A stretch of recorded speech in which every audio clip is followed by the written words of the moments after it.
Funding for New Mexico in Focus is provided by viewers like you. This week on New Mexico in Focus, closing encampments.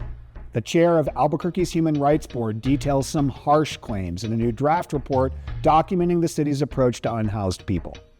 That's something I take very seriously. And the entire experience of being homeless in Albuquerque, it feels like you're being robbed over and over again, and it feels like you're being abused. And two longtime advocates and a city councilor gather at our Zoom roundtable to explore a more humane approach to those living outside. New Mexico in Focus starts now. Thanks for joining us this week. I'm executive producer Jeff Proctor. 3 months ago, we aired a special episode centered on the city of Albuquerque's attempt at a comprehensive approach to the growing number of people experiencing homelessness here. The obstacles to housing and the precarious situations those living outside remain entrenched. But we have some new data that spotlights the issue now, and the legal landscape has shifted dramatically since early May. We now have a clearer picture of the unhoused population as the annual point-in-time count from the New Mexico Coalition to End Homelessness shows an increased tally from last year. In June, the U.S. Supreme Court issued an opinion in Grants Pass v. Johnson, a case out of Oregon that says cities can ban homeless people from sleeping in public locations without violating their constitutional rights. And a new draft report from Albuquerque's Human Rights Board says city employees continue to roust people without any notice and, in many cases, take away the few possessions they have. There's a lot to consider, and we wanted to hear from the city and the board about that report. In less than 20 minutes, Board Chair Anami Das walks us through how the report came to be and its recommendations to address and assist Albuquerque's unhoused community. Then, later in today's show, Albuquerque City Attorney Lauren Keith addresses the report's claims that the city routinely violates the autonomy, dignity, and rights of homeless people. But first, we turn to our panel of experts to dive into the issue. District 6 City Councilor Nicole Rogers, attorney and longtime advocate Peter Kubra, and Rachel Biggs, Chief Strategy Officer for Albuquerque Healthcare for the Homeless, join us today via Zoom. Before we get there, a quick note to our viewers. COVID continues to be a problem in our state, and the virus has sidelined a few members of our production team. To ensure the safety of our staff and guests, you'll see an entirely virtual show this week. Thank you all for joining me here today for this important conversation. Since the U.S. Supreme Court's Grants Pass decision in June, there's been a feeling that something's changed in how law enforcement and other government workers are treating and responding to unhoused folks in New Mexico, particularly in Albuquerque. Now, we've heard lots of anecdotal stories, and Albuquerque's Human Rights Board is working now on a report about the treatment of homeless people. Councilor Rogers, I want to start with you. What have you heard from your constituents? Has there been a change or a shift in how the city is approaching unhoused people in your district, to your knowledge? Yeah, thank you for having me. This is something I definitely hear about daily from constituents in my district. And, really the dilemma for my district is folks are really wanting to figure out how we can help, but also want to protect what they've built in the homes that they've bought and the neighborhoods they've called home, some for 50 plus years. And so I think the shift for what I'm seeing in my district specifically is, people are just getting fatigued. I call it compassion fatigue, which is something that I dealt with in the hospital when I worked at UNM Hospital with nurses. And I'm seeing that in the community. People are just at a loss for what to do, how to help, but they know something needs to be done and just don't know what that is. And so I'm worried that public opinion is shifting and people are going to start calling for lawmakers to criminalize homelessness. And really that's criminalizing poverty, in my opinion. And so we already have several ways that we do that in the city of Albuquerque with our encampment sweeps, with trespassing laws. And so, when we don't think in Albuquerque, we have things like Grants Pass, Oregon. No, we may not have civil penalties or those types of things, but we definitely have laws on the books already that can be used and are used to criminalize homelessness. Are you aware of law enforcement changing their tactics in any way in terms of less notice, more sweeps in shorter periods of time in your district right now since the decision? Yeah, I think I brought it up at a council meeting right after the decision. I've seen the encampment sweeps happening much more. I think I did bring that up in a meeting that, you know, this Supreme Court ruling came down, and the next week I did see a lot more movement in my district around encampments. Okay. And so, look, the bottom line is we have to have a better response that actually puts people into housing with wraparound services. That is what we need, and that's what we do not have. And so I think that's what where the conversation needs to shift, is not shelters that are a temporary fix are supposed to be for one night, where we know we have people living at shelters for 6+ years, and that we're failing. And I think that's evident by what you see, especially in my district along Central. You can see it very clearly. Thank you. Now, Peter, you spoke on our air in May about the rights of unhoused people. Briefly, how has the Grants Pass decision impacted the constitutional rights of homeless people in New Mexico? And what's the state of their rights for that population under our state constitution? It remains to be seen exactly how that case will affect us here. Many of you who are watching probably know there's a lawsuit that's been underway now for about 1.5 years. It's called Williams versus Albuquerque. It's a proposed class action on behalf of all people who are involuntarily unhoused, that is, people who have no available dwelling that is fit for human occupation at this time. And in that case, it was brought in state court solely under the state constitution. And so, without being too technical, the state constitution in some ways follows exactly the United States Constitution, and in some ways is quite different. And there are no cases that I'm aware of where the cruel and unusual punishment aspects of what do we do to poor people have been litigated in New Mexico separate from federal law. So we don't know yet, and we won't know until the Supreme Court of New Mexico tells us what cruel and unusual punishment means with respect to unhoused people who have no place to be and who are sleeping an essential human function on public land. So that's one thing.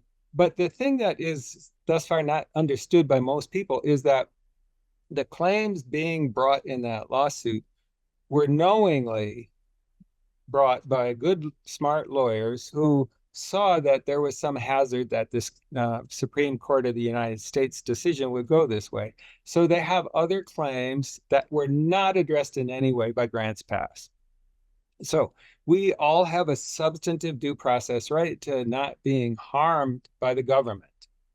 They don't owe us anything. If I'm poor and I'm sitting on the street, the government doesn't really owe us anything under the United States Constitution. But we are all entitled to not be affirmatively harmed by the government. That's substantive due process right. And that is unchanged. And what the facts are perfectly clear, that city employees are consuming annually millions of city dollars to take people who are safely sheltered in a tent inside of a sleeping bag, keeping away from the cold. And the city is paying people to take away the tent and the sleeping bag in the winter. They're also forcing people to go out to the West Side Shelter. And the West Side Shelter had 9 deaths reported in 2023. I don't know how many deaths so far in 2024, but all kinds of harm, from sexual assault to theft to physical beatings, happens to people there, as well as they don't get their medical needs met. And so the city is causing harm. Danger creation is prohibited by the 14th Amendment to the United States Constitution and by the state constitution. So the behavior is still unconstitutional, even though the Grants Pass says the federal constitution does not prohibit punishing people criminally. Right. But we don't know, and we won't know for quite some time, what the New Mexico Constitution prohibits. Rachel, I want to shift to you and this year's point in time count by the New Mexico Coalition to End Homelessness. It shows the number of people living unhoused in Albuquerque has reached a new high. The number listed was around 1,200 people. That's an increase from 977 last year, but even the study's author says that that's going to be a massive undercount. How do organizations like yours deal with data holes like that, but also these steady increases when you don't have the firm data to back it up, but you're aware that these numbers are climbing? Right. The point in time count gives us really important information every year. It's not a census. It is a snapshot of a point in time on a single night, only of those folks that we can count on the street or in a shelter. And so it does not account for the huge majority of people that are moving in and out of homelessness throughout the year, folks in motels and jails, hospitals at the time of the count. So we know the count is likely 2.5 to 10 times higher than what you see in the report. The 2024 report that just came out indicated on a single night, actually 2,700 people, over 2,700 people in Albuquerque were experiencing homelessness on one night. And that's doubled from 2 years ago. So in 2022, that number was 1,300. And we're not surprised. I think anyone doing this work in homeless services or in housing knows that the numbers are going to continue to increase. Councilor Rogers indicated what we're doing isn't working. It's our systems that are failing people right now. And it's decades of bad public policy that have created homelessness. And until we get our rents under control, until we build more housing to stabilize rents and make sure people have access to abundant housing options that everyone deserves, we're just going to continue to see these numbers grow. So what does that mean for folks on the ground like Albuquerque Healthcare for the Homeless and our partners trying to reach people as numbers continue to grow? We have to be very proactive in our outreach. Everything we do at Healthcare for the Homeless and our four walls, we take out to the street, everything we can do in the field. And so that's what we have to do right now. And that's what we'll continue to do. I think regardless of the ruling, the Supreme Court ruling, we knew that it wasn't going to solve homelessness, and we were prepared that it could make homelessness worse. And so we have to be prepared with our systems to respond. And our integrated health outreach model is a perfect example of how we are constantly innovating to make sure that we're getting the services out to people throughout our whole service area. We cover all of Bernalillo County. We have to find people where they are as people are continually being moved from place to place. We're addressing this as the public health issue that it is too. And so Peter mentioned mortality data. That's something that we look at here quite closely in Healthcare for the Homeless. We're lucky to work with the medical investigator in the state of New Mexico. We've seen a 138% increase in homeless deaths from 2018 to 2022. That's not taking into account the past 2 years. And we are concerned that these numbers are going to continue to rise. There's also a great study that came out of JAMA, the Journal of American Medicine, that showed 150% indicated increase in overdose deaths due to forced displacement, moving people, concentrating people into unsafe places. And so for us, this is really a public health issue. It's an issue of life or death.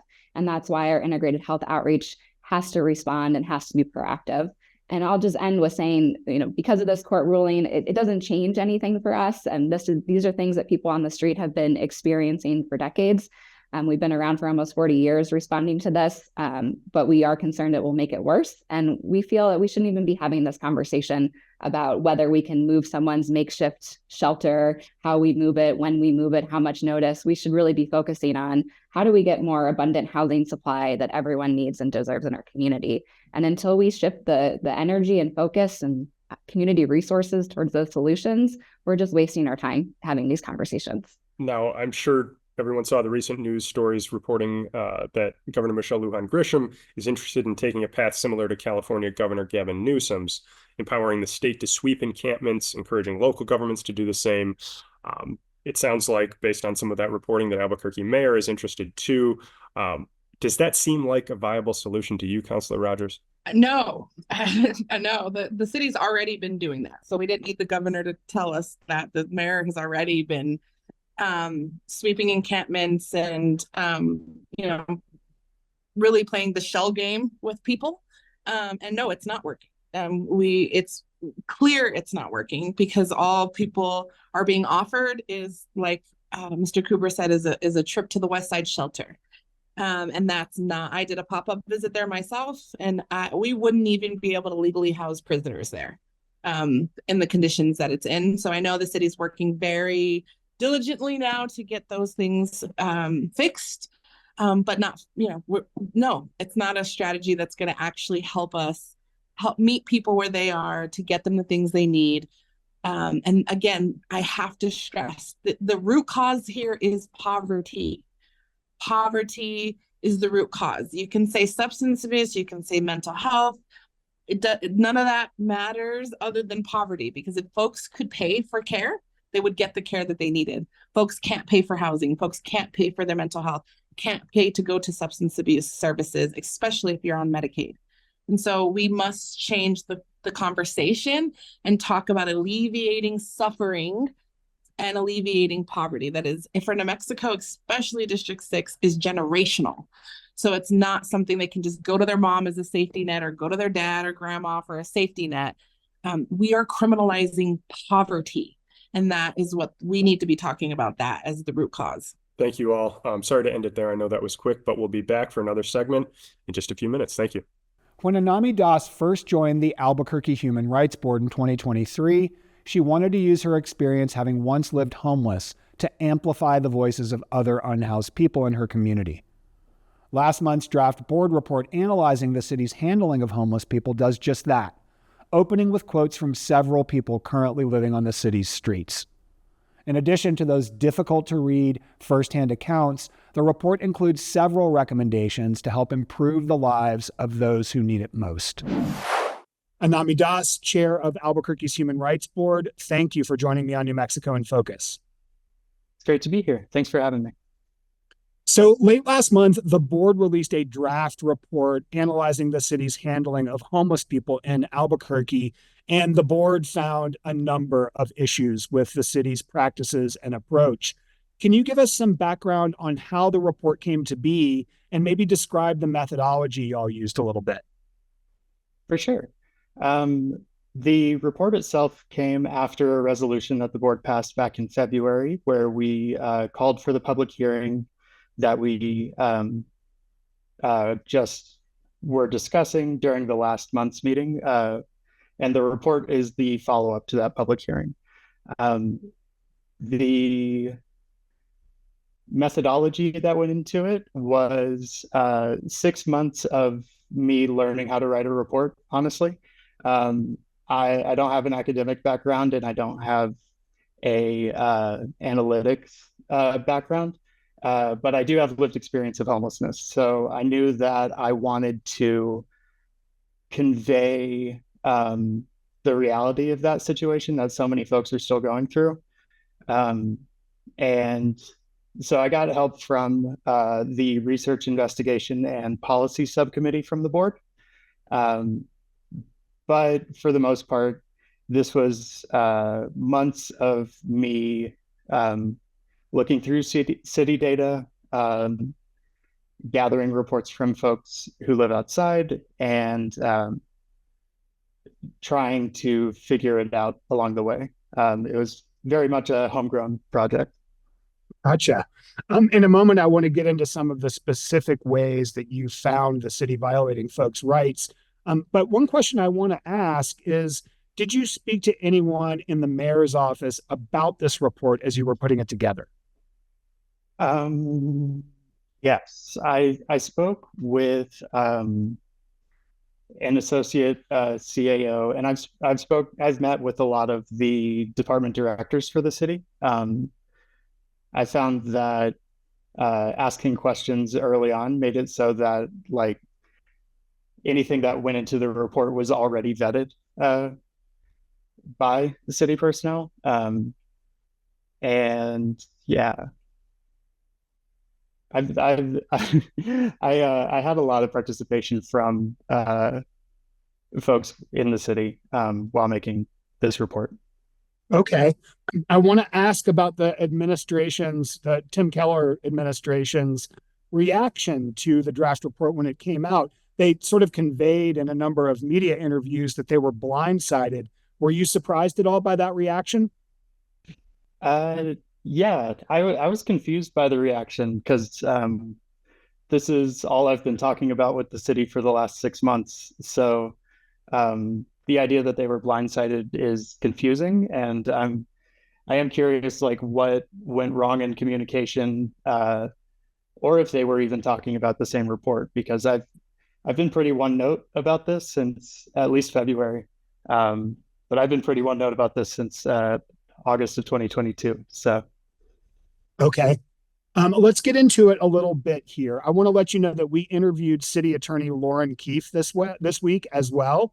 And she told us the city took particular exception to the following passage I'm about to read from the report. I'm quoting now: "The city's constant efforts to sweep encampments are subject to public scrutiny as being expensive, inefficient, inhumane, cruel, unusual, unproductive, traumatizing, criminal activities that worsen already existing hostilities between the residents and the people experiencing homelessness."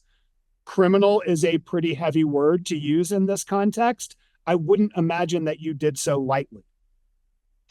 no, that is that's something I take very seriously. And the entire experience of being homeless in Albuquerque, it feels like you're being robbed over and over again, and it feels like you're being abused. And I'm saying that from personal experience, and I'm not speaking for the board. And the board didn't approve that passage, at least by now. They haven't. It's still being considered. But yeah, I stand behind every word, and I'm curious what their objections were to that. Essentially, that you're accusing city employees of committing crimes. And from Ms. Keefe's perspective, at least, she didn't see what she thought to be a lot of evidence for that kind of an allegation in the report. But it sounds to me like that's based on your own experience and the 6 months of work with other unhoused folks that you put into compile the report. Yeah, that's also something that has been public information since at least May 16th. I would say since March 1st. But the injunction, when it was vacated, was partially vacated because the city would not follow it. And I'm still confused what the argument is there. And I think I would have to speak to Ms. Keefe myself to maybe talk that through. Okay, and I want to get to next steps in a moment. The report offers several recommendations, including, for example, changes to the administration of Narcan, changes to the Albuquerque Police Department standard operating procedures. And then there are recommendations for deeper, sort of more systemic changes too. And those include adding housing status to the city's hate crime ordinance and the adoption of a homeless rights ordinance. I want to touch on those last two in particular, starting with the hate crime ordinance. Why did the board include that as a recommendation? So that recommendation is actually the only one that the board has approved thus far. The rest are still being considered. But it was something that came from talking with people who live outside. They experience a lot of theft. They experience a lot of abuse from, I don't know, from all sides, really. The amount of folks that I've worked with who are robbed regularly. And recently there has been an upward trend or an increase in the reports of random acts of violence committed against people experiencing homelessness. And this is also something that the city has considered in the past. The Native American Homelessness Task Force back in like 2015 made the same recommendation.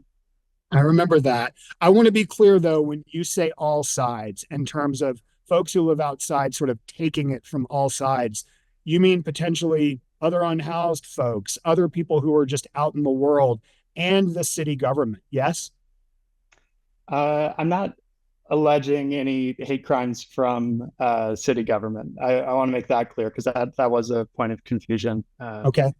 in a few recent discussions. But and also with hate crimes ordinance, crimes between two people experiencing homelessness, it unlikely to be considered a hate crime based on housing status.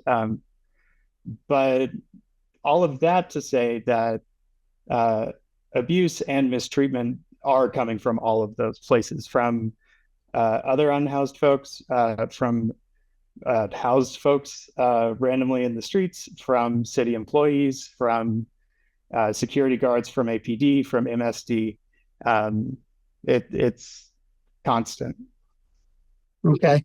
Let's move to the homeless rights ordinance recommendation, which, again, thank you for clarifying that one hasn't been approved yet. But why, from your perspective at least, is something like that necessary, and what might it look like? I think it's necessary because the kinds of conversations that occur when a board or a committee of people who haven't experienced homelessness are discussing homelessness, it becomes like, where do we put this funding, or how do we, like, it's very broad and there's no human touch to it. I imagined it as people such as myself who have recent experience of homelessness or recent experience of living in poverty, serving as a means of like oversight for service providers and advisory council. Like, they would be there to assist with these efforts to provide quality services and hopefully to advocate for better treatment from like already established parts of the city. Gotcha. I appreciate your mention of the human touch. I feel like these issues often get sort of painted with that very antiseptic brush in the news media as well. And I don't know that that's particularly helping any of these conversations. My last question is this: what are the next steps for this work, for the board, and for this report? Based on the administration's response to the draft that was included in the agenda for last month, I've decided to spend this month inviting everyone from the city to come and attend the next meeting and participate in making a draft that is able to be received friendly. I've spent the last 6 months meeting with the city and inviting folks to meetings, and I've had minimal participation, and I'm hoping that that changes so that we could really build something positive together. My goal was not to make any allegations. I don't want to end up in court, but hopefully the city facilitates discussions and participates in discussions for making it the best it could be. When and where is that meeting, and is it open to the public? It is open to the public. It is on August 15th at 5 p.m. in City Council chambers. Anami Das, thank you so much for being with us this week. We really appreciate it. For sure. Thank you for having me. While working on this episode, we knew we wanted to speak with someone from Albuquerque Mayor Tim Keller's administration. City Attorney Lauren Keefe joined me earlier this week to discuss the city's official encampment enclosure policy and to respond to claims from the Albuquerque Human Rights Board that the city's recent sweeps of encampments violate unhoused people's rights. Albuquerque City Attorney Lauren Keefe, thank you for joining me on New Mexico in Focus this week. Thanks for having me. I'd like to start with a bit of an overview of Mayor Tim Keller's policies when it comes to removing homeless people from public property. How much notice do city employees give when responding to a call to clear an encampment? That will often depend on the circumstances. So it's not one answer for every encampment, but our general policy has been 72 hours, and we try to abide by that on most locations. We are currently, or I should say, the city administration is in the process of evaluating that and how much notice is necessary for various types of encampments. Not every encampment is the same. And so what they're really looking at is what's the appropriate level of notice in each type of area, in each type of circumstances, including what kinds of activities are occurring, where the encampment is, how close it is to a school, things like that.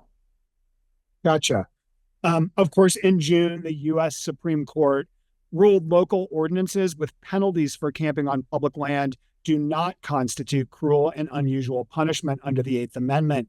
Has the city changed its approach to clearing encampments since that ruling? It has not. It has been, even before that ruling, evaluating its processes and evaluating how it should continue to respond, but there was no immediate change in any of the city's practices. And I will say some people have had the perception that something is different and have asked us that. But just as an example, we didn't immediately materialize more staff, and we didn't to conduct any more clearings than we had been doing before. We had the same crews that we had before the grants passed decision. We had the same processes we had before the grants passed decision, and we're continuing with those, but evaluating the best way to keep city property clear for its appropriate function, while also trying to protect the rights of the unhoused and encourage the unhoused to take advantage of the shelter opportunities that are available. I agree that perception exists. I've certainly heard anecdotally from providers and others that it does feel like something is different. Can you describe that sort of evaluation process just a little bit more? Can you give viewers a sense of how the city is going about evaluating its practices and policies? Yes. So there's been, sort of a small group of department directors and others convened. We started with the existing written policy and started looking at what our current practices are, what we can and cannot do, and also what our priorities are in terms of locations, in terms of some locations where it's important to keep the area clear and to keep it clear immediately versus locations where there can be some leeway to allow an encampment for some period of time. And also what's working in terms of, again, encouraging people to go into the shelters that are available and our ability to stand up beds as needed to make sure that we have enough beds for anybody who does want them. So there's been a small group meeting. They were looking at the policy. We're looking at the written notice and what it should and should not say.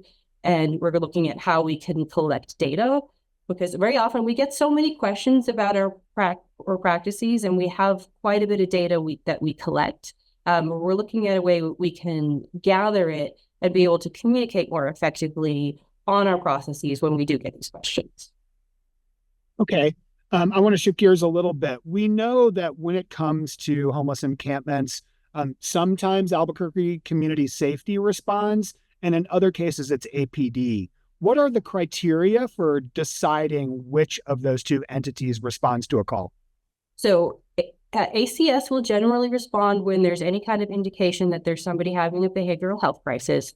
If there is a call into 311 and that there's any indication of that, they will generally dispatch ACS. The exception will be if there's any kind of danger, if a person has a weapon, or if there's any other factor that might lead us to believe that there's danger, then we'll need to send APD out.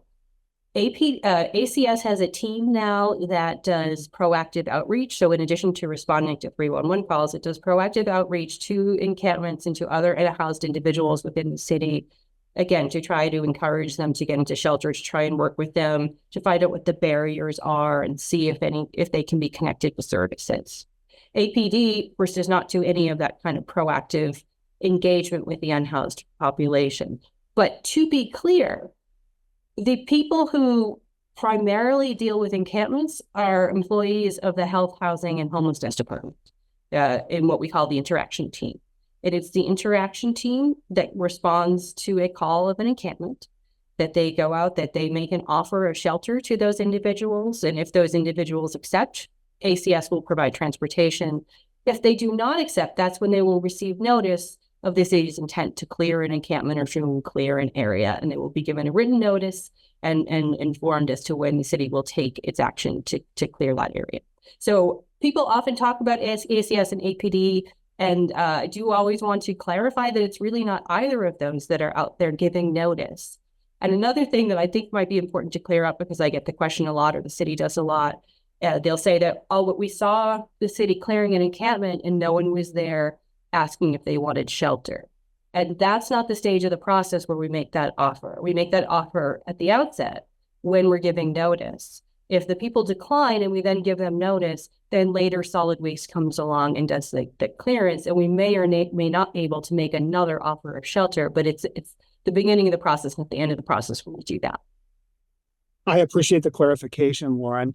Who is making that call? Is it someone in the dispatch center in terms of like the decision on who goes first, who goes maybe on a subsequent call? When that call comes into 311 or 911, who's making the decision on who responds? So there's a couple different processes in play, but when there's a call to 311, just reporting the fact of an encampment, which we get hundreds of calls every week, just reporting the fact that an encampment has formed. All of those encampment calls go to the interaction team. If there's a 911 call, the operators or 311, the operators may dispatch ACS if they think that ACS would be the appropriate responder. Again, if it's a matter of someone is having a behavioral health crisis, that person may or may not be unhoused. When ACS is responding to a call, a 311 call or a 911 call, it's not because there's an unhoused person, it's because there's a person having a behavioral health crisis. That person may be unhoused and ACS will then engage in its processes. APD will be dispatched if there's any kind of danger. But as I said, ACS also has a separate team that does proactive outreach to the unhoused community. And so for people who don't understand the way dispatchers work and the way they're licensed in the state, are they trained specifically on things to look for when they're making that decision on who to send? They are, and they have been since ACS was created. And we've been, the city will revise its script from time to time to ensure that the operators, whether it's 311 or 911, are directing the appropriate calls to ACS and as many calls as they can, while also ensuring that the appropriate calls are sent to APD if there's any reason to believe there's going to be any kind of dangerous situation where APD is required. Now, during a recent town hall in Albuquerque, Governor Michelle Lujan Grisham was asked about California Governor Gavin Newsom's executive order calling for the shutdown of encampments on state property and urging local jurisdictions to do the same. Our governor said she was, quote, looking at that order carefully, end quote. She also said Mayor Keller, quote, is very interested in how we might work together on a concept, end quote. Have the mayor and the governor had any conversations about developing something like what we're seeing in California? I don't know if I can answer that question. I certainly know that before that town hall, they had some conversations after Governor Newsom issued that order as well. And we've looked at some orders that have been issued by other cities. But I don't know if there are continuing conversations. I certainly know that the mayor wants to partner with the governor to make sure that there is a coherent, effective response to encampments within the city. What might this look like if the mayor were able to sit down with a legal pad and sort of sketch it out himself and present it to the governor? Right. See, I can't speak for the mayor. I don't know. I do know that we are looking at other cities. And so I actually think we're trying to answer that question. I would say that I don't know what's in his mind, but I also don't know if we can answer that question right now. We have looked at a number of other cities to see if we can develop best practices or the best model that would most closely fit Albuquerque, to see if we can, again, come up with a practice that does its best to encourage people to utilize shelter, but also make sure that there aren't encampments in sensitive areas of the city. Late last month, the Albuquerque Human Rights Board issued a preliminary report on the city's handling of homelessness and found the city routinely violates the autonomy, dignity, and rights of unhoused individuals. What is the city's reaction to that report? The report was disappointing in many ways, but the primary one is that the Human Rights Board provided neither the city nor its workers any opportunity to respond to any allegations or any specific claims before issuing this report. And that the Human Rights Board held a public forum, which the city allowed it to do, and created a transcript of that forum, but then reached some conclusions that aren't supported by that transcript. It made some very broad, very serious accusations against people who are employed by the city of Albuquerque that aren't supported by that transcript, and without giving those workers a chance to respond. And I think that we expect more from all of our boards and commissions as we would from any city department. Any city department that was making accusations, we would expect them to conduct an appropriate level of due diligence. And I don't think that happened here. Okay, I want to start with sort of the idea that you guys felt blindsided by this a little bit. There were multiple employees from the mayor's office cited in the acknowledgments section of that report. I wonder if you feel like those were improper acknowledgments, or was the mayor's office involved before this report was released? I am not aware that the mayor's office was involved in the development of this report.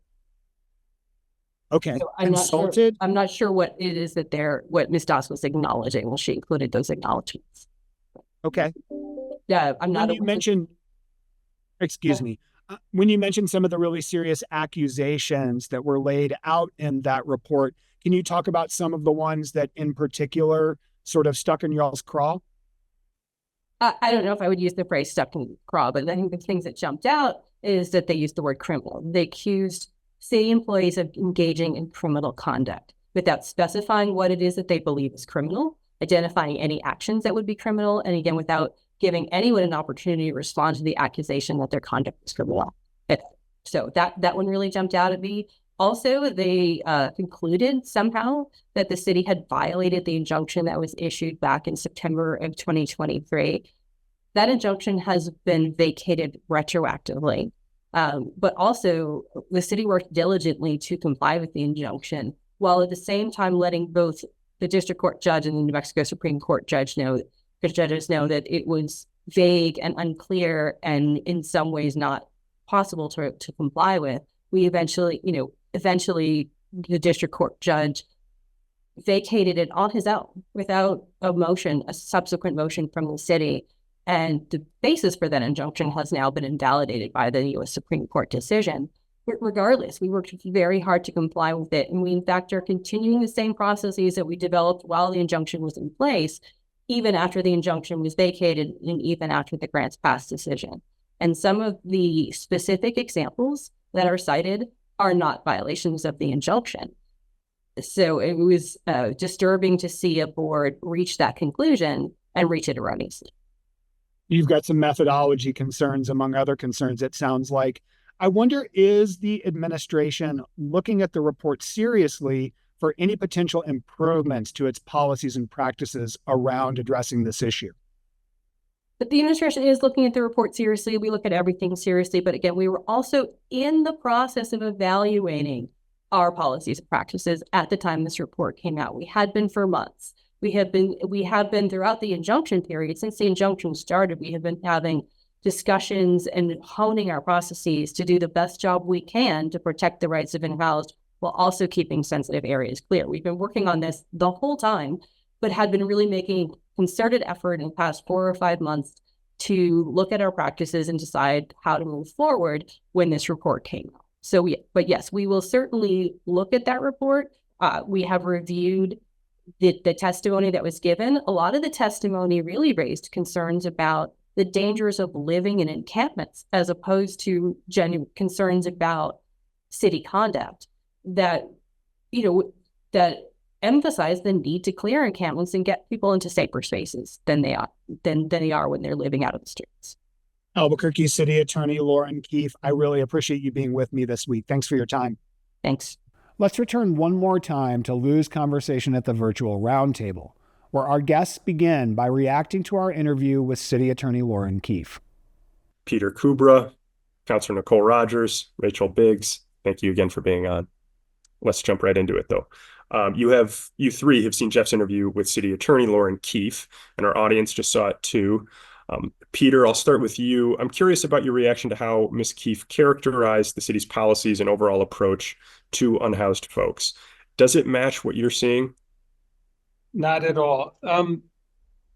Two things. I went this morning onto the city's own website. They have a homelessness dashboard. Any of you can look at it.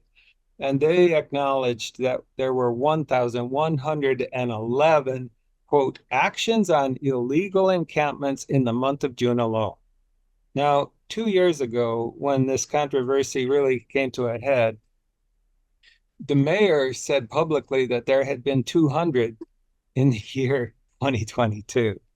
And their own statistics from January claimed 800 in January of 2024.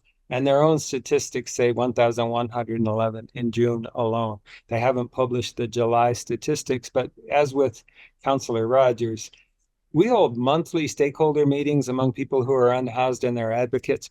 100% of the people say they have observed a vast increase since the Grants Pass decision. So Councillor Rogers' view is the same as every other person I know who works on behalf of unhoused people.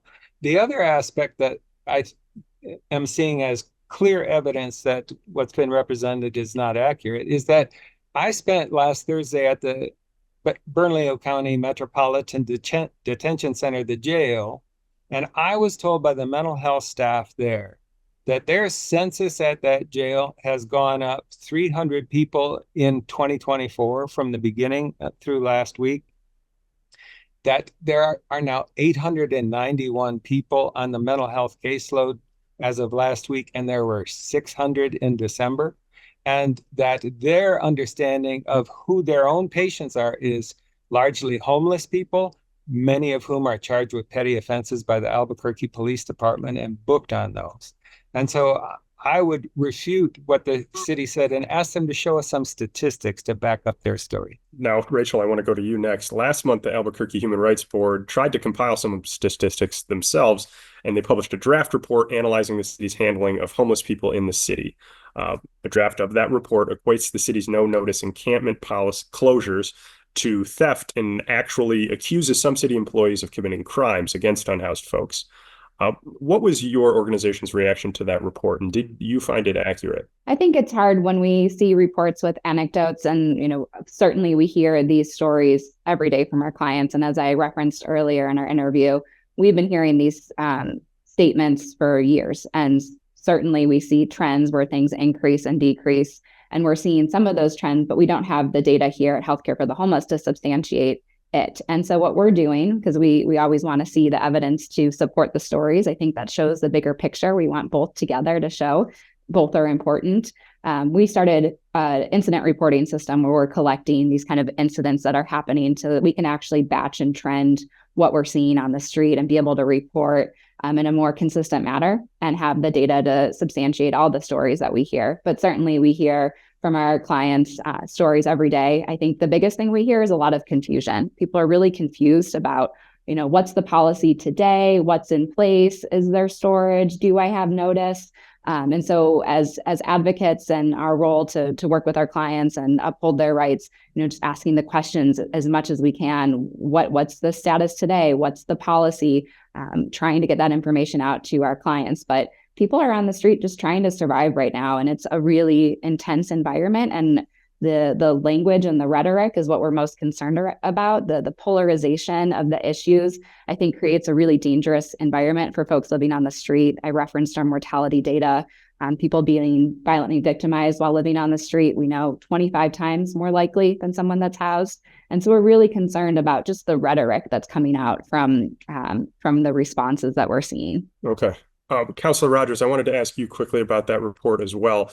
The Keller administration has said that they're not too happy with it, and they've accused it of being inaccurate in some ways. What was your reaction to the report? And I guess personally, but also from a council perspective, is City Council taking this report seriously too? Well, I think for me personally, I think I don't ever want to, these are people's stories. These are people who've shared their truth with us.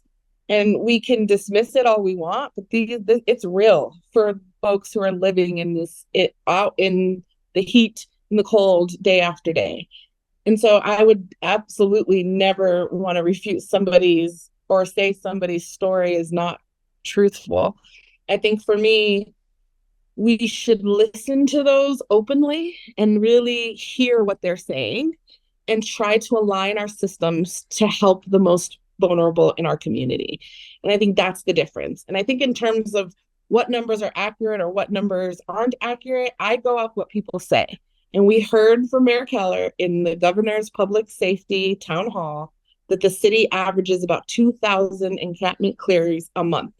He said it in front of the world. You can run the tape back. So I think from what people, I think that is accurate because I see it in my district and I stop at encampments operations often to just stop and observe and see. And then after they're cleared, I go talk to the people and say, were you offered a bed somewhere? were you offered shelter? And majority of the time, I'm told no, I was not. If they were offered a bed, it's at the West Side Shelter, and they've already had experiences that say, I don't want to go back to the West Side Shelter. So they do decline that. And so that is what I'm trying to work with administration on. And I think they're definitely open to all suggestions right now, because we have to have a better response, and we have to help folks. And as far as counsel, my role as a counselor in this, we have counselors on our team that some get it and some understand and others don't, because they don't have the lived experience of, and that's not to say that they're not well intended, right, or don't want to help, but it's just life experience. You see the world differently, and some counselors expect that you should call our youth, our housing, homelessness, and housing department and be able to get help right away, and that's not the case. That's not the case. And I think, to Rachel's point, as I'm trying to advocate and also educate community, I'm confused on what the process is sometimes. And okay, what are we doing this week? And who's on the encampment team? Who's not on the encampment team? I assumed ACS was on the encampment team. I just learned they're not. They want to make sure that they are not in the enforcement game, because they're trying to build relationships with the folks out, our unsheltered folks, and take a hard stance on enforcement.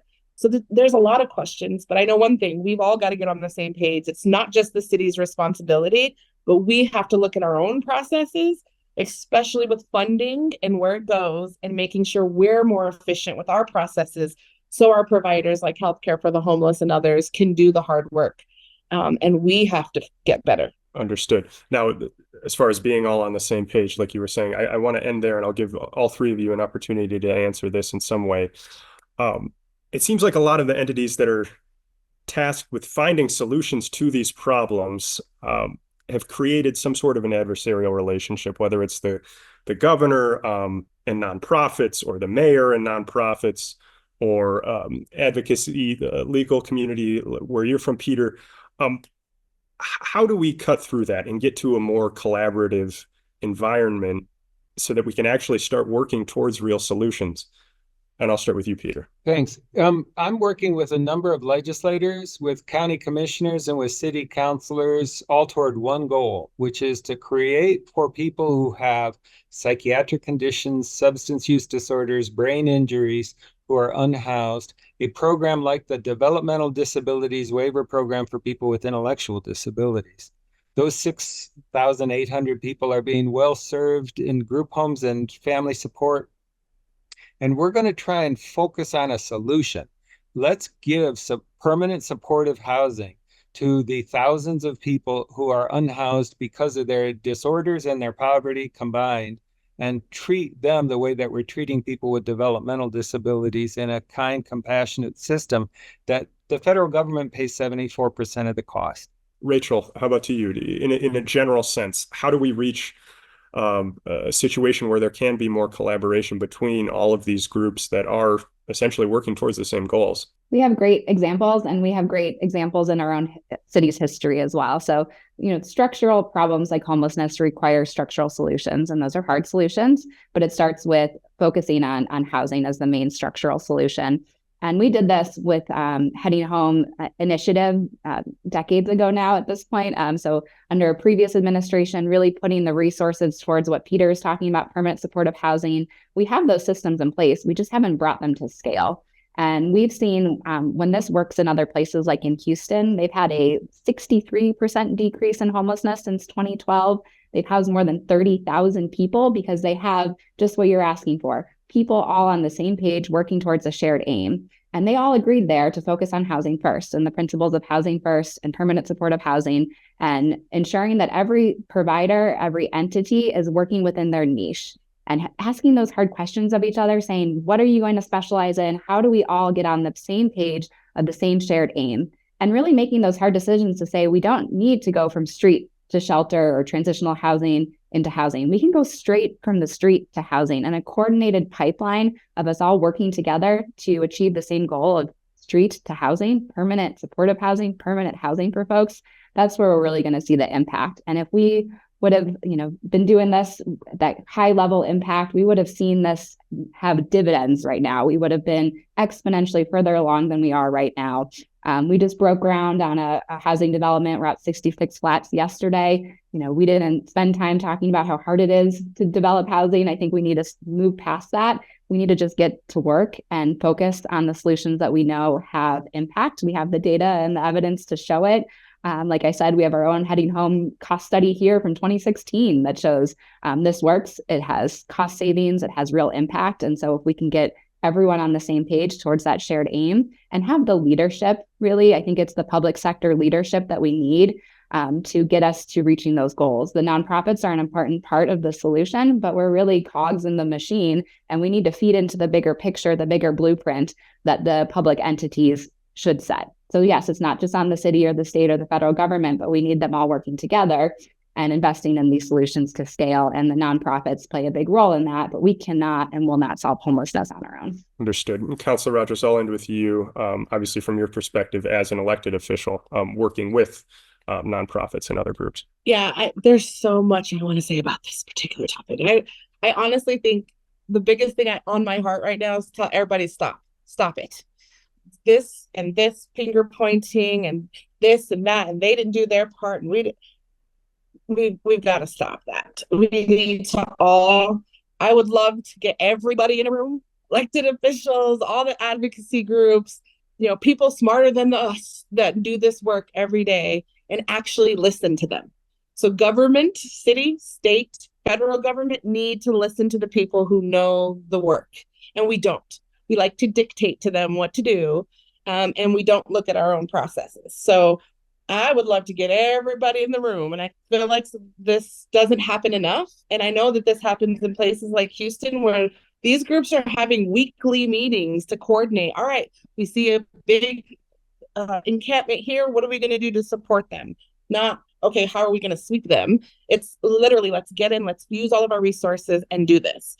I just became the co-chair of the Homeless Coordinating Council, and I'd like to shake that up group. That group is everybody who has a hand in homelessness, all of the major entities, city councilors, county commissioners, APS, Peter even comes to those meetings, all of the folks who have a hand in homelessness. Let's get off of Zoom. Let's get in a room and let's do some work to align our systems, because that's what's not happening. And I'm increasingly frustrated with that meeting specifically, because we're not coordinating anything. And so I would like to shake it up there and really get us in a room to start pushing in the same direction. And it's all hands on deck, all hands on deck. Very good. I appreciate it. Thank you, Councilor Rogers, Peter Kubra, Rachel Biggs. Appreciate you all for being here, and we'll talk again soon. Thanks for watching, and we'll see you next week.